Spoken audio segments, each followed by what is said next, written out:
Till den bästa supportrarna.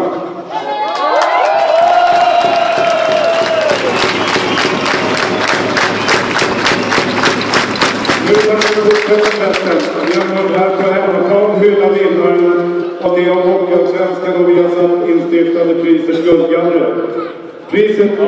Pristagaren får ikväll ett diplom som bevis för att han tilldelats titeln guldgallre.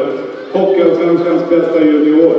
Utöver själva guldgallre-skulpturen som man redan har fått vid ett hembesök av Vesa.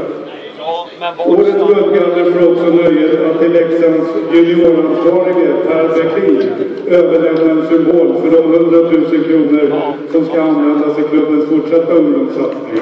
Guldgallerinnare är Erik Forsberg.